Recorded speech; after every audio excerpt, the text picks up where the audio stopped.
Hello students, शुरू करते हैं आज की क्लास। हम पढ़ रहे थे क्षेत्रफलन क्वाड्रेचर।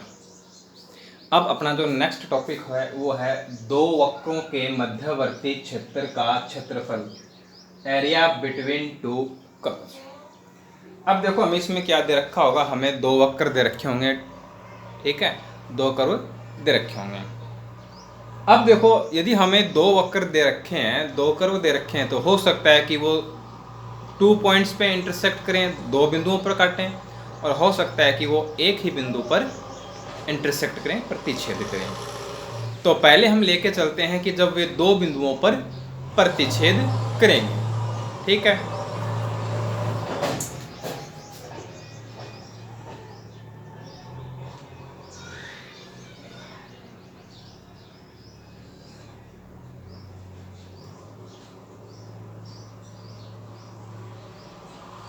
दो बिंदुओं पर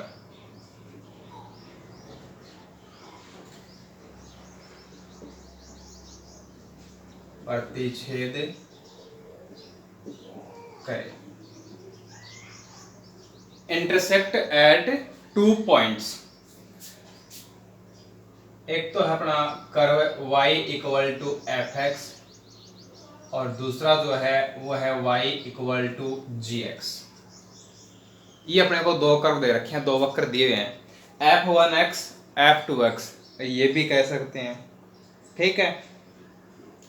अब ये दोनों कर्व हैं,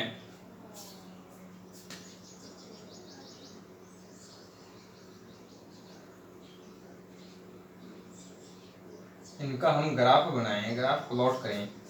y equal to F X, suppose that y equal to F X है, वो कुछ इस टाइप का है, ठीक है। ये है y equal to F X, दो बिंदुओं पे काटेंगे।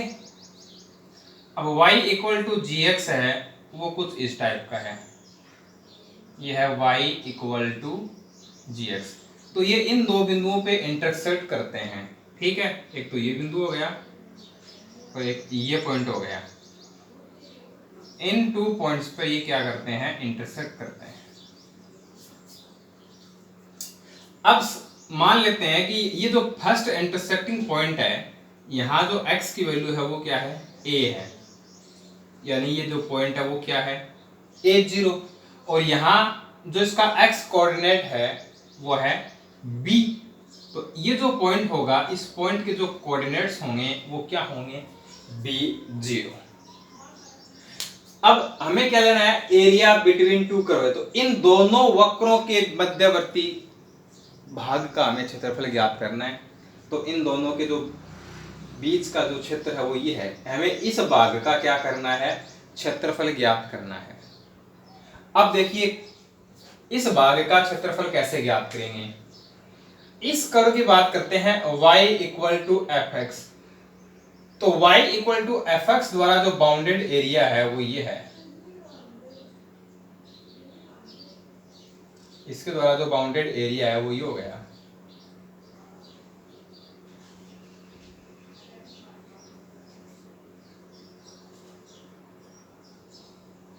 ये y equal to F X curve द्वारा परिबद्ध क्षेत्र है।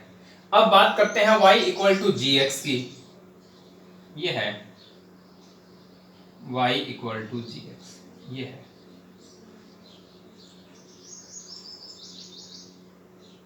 ये y equal to G X द्वारा बाउंडेड एरिया हो गया।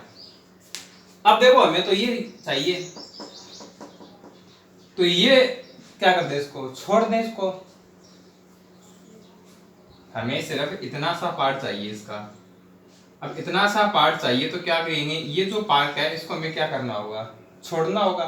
अब इस पार्ट को कैसे छोड़ेंगे, ये ऊपर वाला ये जो कर्व है, इस कर्व के द्वारा जो बाउंडेड एरिया है उसमें से इस कर्व के द्वारा ये जो बाउंडेड एरिया है इसको क्या कर देंगे, माइनस कर देंगे। तो जो अपना एरिया ए है वो क्या बन जाएगा, लिमिट क्या हो जाएंगी, a to b।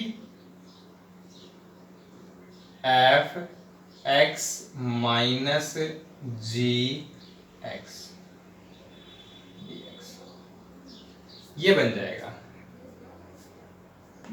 दो कर्व दे रखे होंगे अपने वो, और वो 2 पॉइंट्स पे इंटरसेक्ट करेंगे।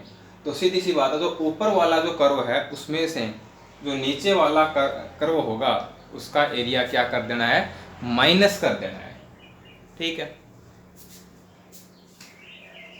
इसको हम ऐसे भी लिख सकते हैं कि modulus F X minus G X. Modulus क्यों लगाया, हो सकता है F X greater than G X हो और सकता है कि G X greater than F X हो।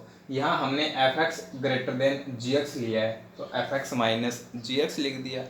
ठीक है, तो ऐसे ध्यान रख लेंगे कि ऊपर वाला जो कर्व होगा उसमें से नीचे वाले कर्व का जो एरिया है वो हमें क्या करना है, माइनस करना है। अब जो सेकंड आता है कि एक बिंदु पर प्रतिच्छेद करें।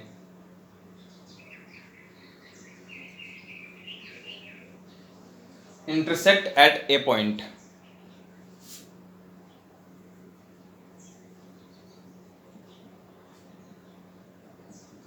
यही है अपने दोनों कर्व, एक तो है y equal to F X और एक है y equal to G X. ये हो गया y equal to F X और ये है y equal to G X. ठीक है, सपोज दैट ये जो पॉइंट है यहाँ x की जो वैल्यू है वो क्या है a, तो ये पॉइंट बन जाएगा a0।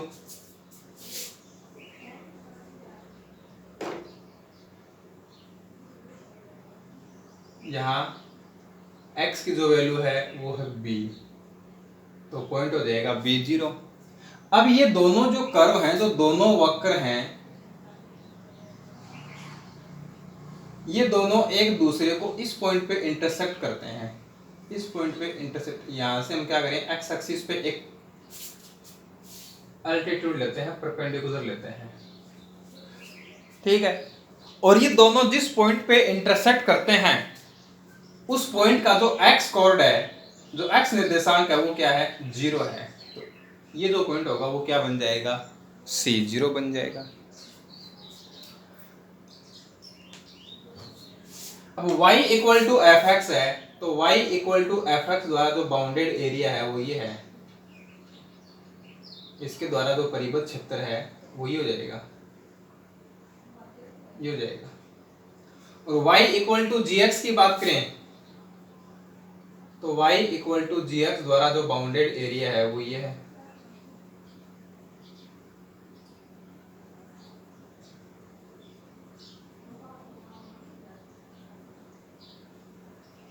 इसके द्वारा जो बाउंडेड एरिया है वो ये है।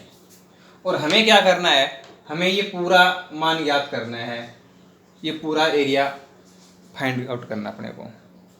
ठीक है, तो यहाँ से लेकर यहाँ तक और यहाँ से लेकर यहाँ तक इन दोनों का क्या हो जाएगा, योग हो जाएगा। तो जो रिक्वायर्ड एरिया है वो हो जाएगा limit a to c F X D X plus integration limit c to b G X D x.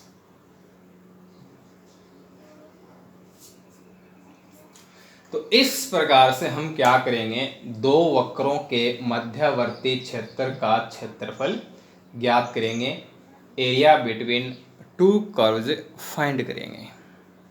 ठीक है, अब इस पर बेस्ट एग्जांपल्स और क्वेश्चंस करते हैं। अब देखिए एग्जांपल है, प्रबलय है Y square equal to 4ax, रेखा है y इक्वल टू एक्स, इनके द्वारा प्रथम चतुर्थांश में घिरे हुए क्षेत्र का क्षेत्रफल ज्ञात करना है। एक तो पैराबोला है y square equal to 4ax और एक लाइन है y इक्वल टू एक्स, इनके द्वारा फर्स्ट क्वाड्रेंट में बाउंडेड एरिया फाइंड करना है।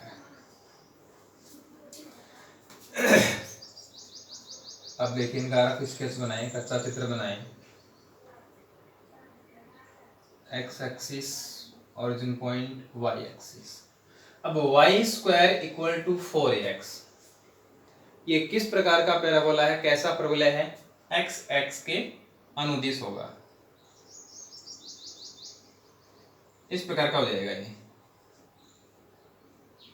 ठीक है। अब है y इक्वल टू एक्स। अब y इक्वल टू एक्स जो लाइन है वो इस प्रकार की होती है, दोनों एक्सिस के साथ इक्वल एंगल बनाती है। अब ये जो लाइन है वो इस पैराबोला को, इस परवलय को कट करेगी या नहीं करेगी, ये देखना है। तो y इक्वल टू एक्स इसमें पुट कर दो, तो y की वैल्यू x या x की वैल्यू y पुट कर दो। तो जब y की वैल्यू x पुट करेंगे तो ये बनेगा x square equal to 4ax। x से x कैंसिल हो जाएगा तो x इक्वल टू 4a आ जाएगा। अब x की वैल्यू 4a आ गई और x y दोनों कैसे हैं? इक्वल हैं, तो y की वैल्यू भी क्या हो जाएगी? 4a हो जाएगी। यानी ये दोनों 4a पर क्या करेंगे? इंटरसेक्ट करेंगे। तो जब इंटरसेक्टिंग पॉइंट हमें मिलता है तो इसका मतलब ये है कि ये दोनों कर्व एक दूसरे को इंटरसेक्ट करेंगे। ठीक है। और यदि हम y की वैल्यू हम इसमें 0 पुट करते हैं तो x क्या होगा? 0 होगा ना। इसका मतलब ये जो लाइन है वो 0 0 मूल बिंदु से भी निकलेगी। तो ये जो लाइन है इसका जो ग्राफ है वो ये होगा। देखो सीधी सी बात है, कैसा भी कर्व दे रखा हो, कैसा भी वक्र हो, उसमें यदि कांस्टेंट टर्म नहीं है, अचर पद नहीं है, तो इसका मतलब है कि वह मूल बिंदु से गुजरेगा, ओरिजिन पॉइंट से पास होगा। अब ये दोनों यहां इंटरसेक्ट करते हैं, प्रतिच्छेद करते हैं। क्या आया था ये पॉइंट? 4a। इस पॉइंट पर ये दोनों क्या करते हैं? एक दूसरे को इंटरसेक्ट करते हैं। अब इन दोनों के बीच में देखो, इन दोनों के द्वारा जो बाउंडेड एरिया है वो ये है।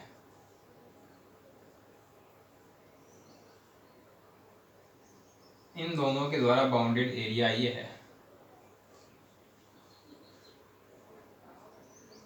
हमें ये एरिया फाइंड करना है, ये एरिया फाइंड करना है हमें। अब ये बात तो हमने पढ़ ली कि ऊपर वाला जो वक्र है उसमें से नीचे वाले वक्र का जो एरिया है वो क्या करेंगे? घटा देंगे। लेकिन एरिया हम ज्ञात कैसे करें? भाई लिमिट्स लेते हैं, या तो वो x एक्सिस पे होती हैं या फिर y एक्सिस पे होती हैं। तो यहाँ तो अपने पास कोई पॉइंट ही नहीं है एक्सिस पे। तो इसके लिए क्या करते हैं, ये जो इंटरसेक्टिंग पॉइंट है इससे x एक्सिस पर ये हम परपेंडिकुलर ड्रॉ कर लेते हैं। तो यहाँ जो पॉइंट होगा उस पॉइंट के जो कोऑर्डिनेट होंगे, जो निर्देशांक होंगे वो क्या होंगे? 4a 0। अब हम इसमें लिमिट्स ले सकते हैं या फिर ड्रॉ कर दें y एक्सिस पे, कोई दिक्कत नहीं है। तो जो अभीष्ट क्षेत्रफल है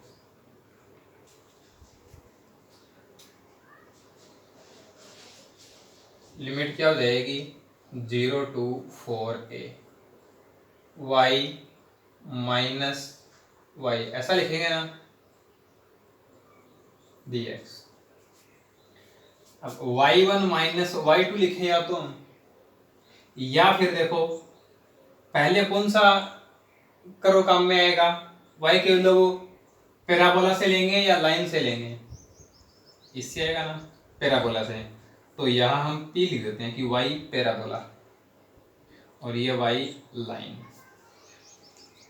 ठीक है। या फिर लिख देंगे y1 माइनस y2। ऊपर वाला ये जो कर्व है वो क्या है? पैराबोला ना।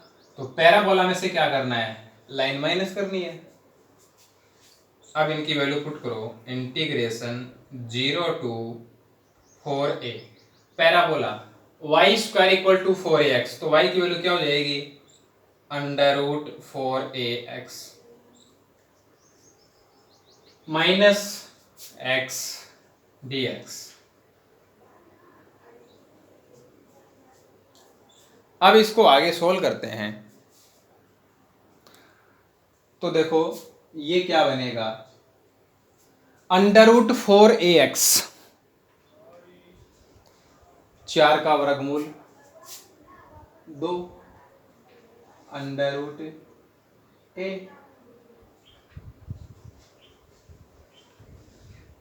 0 to 4a root x dx minus integration 0 to 4ax dx।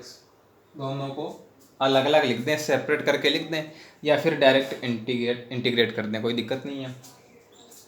अब 2 रूट a रूट एक्स का integration x power 3/2 upon 3/2 limit 0 to 4a minus X square upon 2 limit 0 to 4a।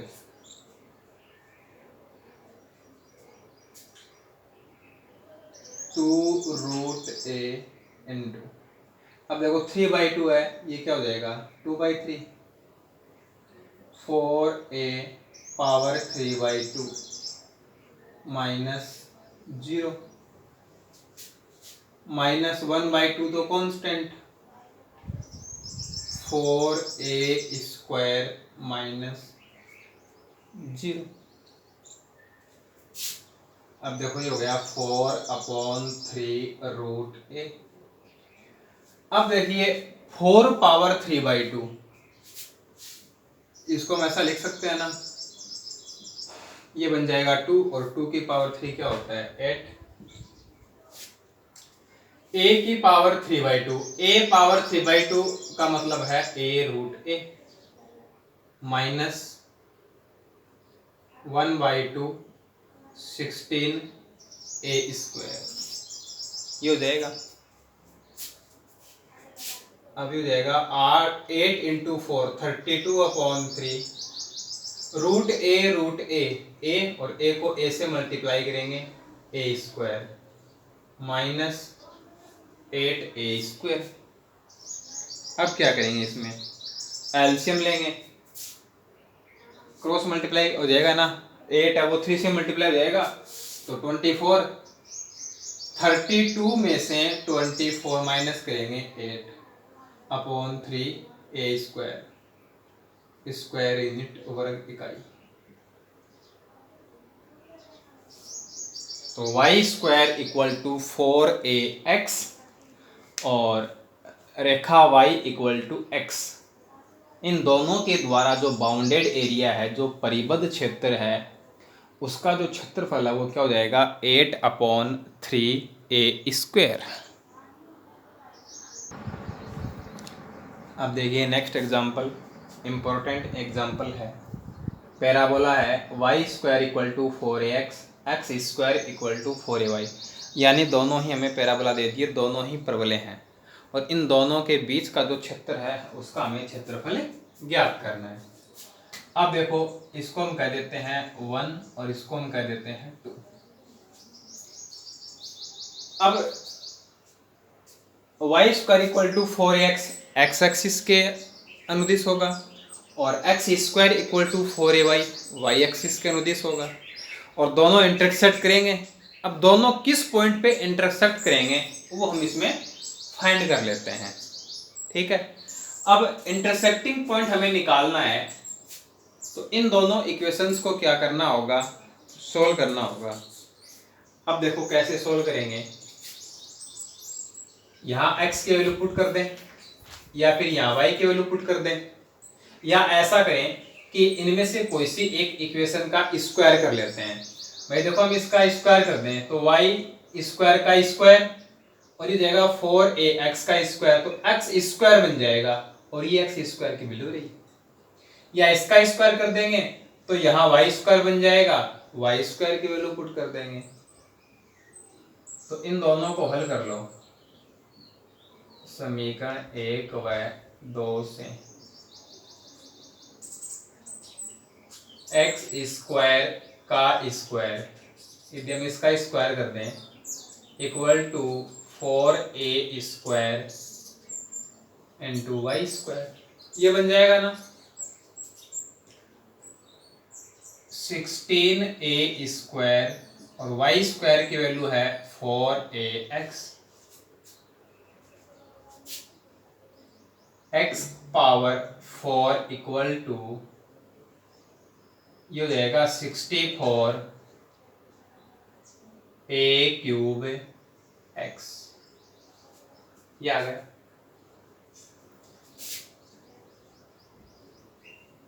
x का इसमें क्या कर दें, भाग लगा दें, ठीक है।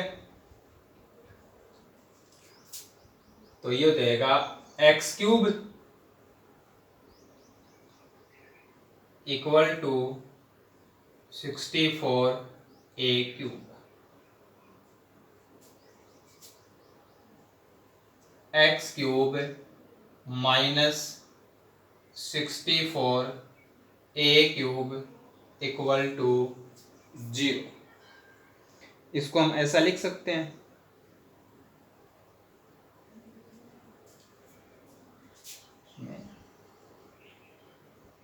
पावर 4 रख लेते हैं इसके ऊपर, a क्यूब x, ऐसा रख लेते हैं इसको, है ना। अब देखो यहां से क्या हो जाएगा, x कॉमन आ जाएगा, x कॉमन आएगा तो x cube minus 64 a cube equal to 0। अब यहां से अपने को मिलेगा कि या तो x इक्वल टू 0 होगा, या x cube minus 64 a cube equal to 0 होगा।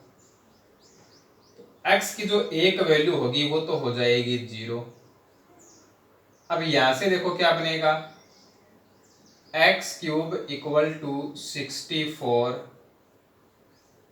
a क्यूब, और हमें चाहिए यहां से x, तो क्या लेंगे, क्यूबिक रूट घनमूल, तो क्या बन जाएगा 4a।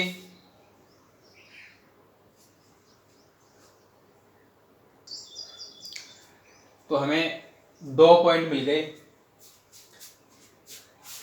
एक तो है x की वैल्यू 0 और एक है x की वैल्यू 4a, ठीक है। अब x की वैल्यू 0 पुट करते हैं तो y की वैल्यू भी क्या आएगी, 0 आएगी।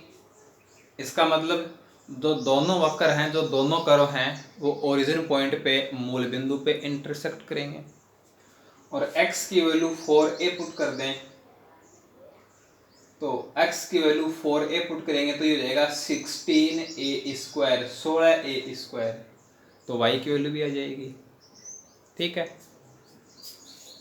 स्क्वायर है तो वर्गमूल लेंगे, स्क्वायर रूट लेंगे तो प्लस माइनस 2 वैल्यू आएंगी। देखो y square equal to 4ax है, वो तो ऐसा होता है, और x square equal to 4ay है, वो ऐसा होता है। तो हमें जो एरिया फाइंड करना है वो ये है, ये एरिया फाइंड करना है हमें।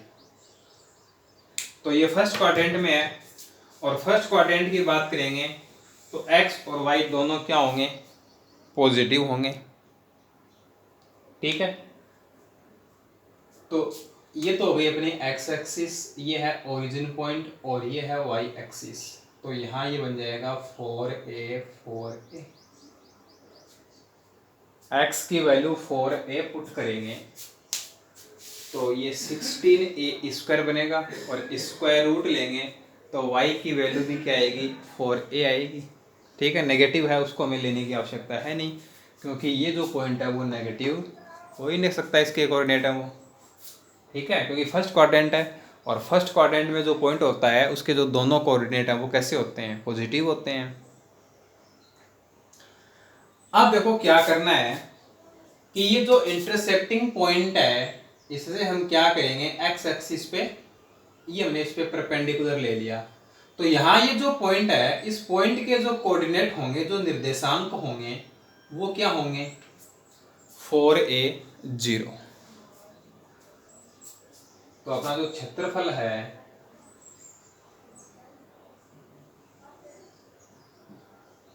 वो क्या बन जाएगा? इंटीग्रेशन लिमिट क्या बन जाएगी? 0 to 4a। अब देखो ये जो परवलय है, ये जो पैराबोला है, इसमें से ये जो पैराबोला है इसका एरिया क्या करना है? माइनस। तो या तो हम लिखते हैं y1 माइनस y2, या लिखते हैं yc1 यानी कर्व 1 माइनस yc2 यानी कर्व 2। ठीक है, या लिख देंगे p1 p2 कि पैराबोला 1 पैराबोला 2। तो yc1 माइनस yc2 dx, और चाहे दोनों को अलग अलग लिख दो कि yc1 dx minus integration 0 to 4a yc2 dx। यहां से हम y एक्सिस पे भी परपेंडिकुलर ले सकते हैं, कोई दिक्कत नहीं है। लिमिट्स हैं वो x एक्सिस पे भी हो सकती हैं, y एक्सिस पे भी हो सकती हैं। अब देखो इसको आगे सोल्व करते हैं। इंटीग्रेशन 0 to 4a, यहाँ से y की वैल्यू क्या हो जाएगी? √4ax माइनस यहाँ से y की वैल्यू क्या हो जाएगी? x² / 4a dx। 2√a constant, √x बचेगा, और √x का integration x³ 3/2 / 3/2 limit 0 to 4a minus, अब इसका इंटीग्रेशन 1/4a तो कांस्टेंट, x² बचेगा, x² का integration x³ 3 limit 0 to 4a। अब इसमें लिमिट पुट करेंगे, ये तो 2/3 हो जाएगा, क्या बन जाएगा? 4√a/3, और लिमिट पुट करेंगे 4a होल पावर 3/2 माइनस 0। 3 तो कांस्टेंट है, बाहर निकाल लें। 1/12a, और ये बन जाएगा 4a³ माइनस 0।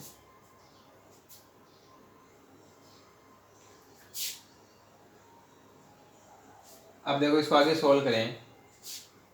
4√a/3 इंटू 4^3/2, ये हमने अभी सोल्व किया था, कितना आएगा? 8 इंटू a√a माइनस 64a³/12a।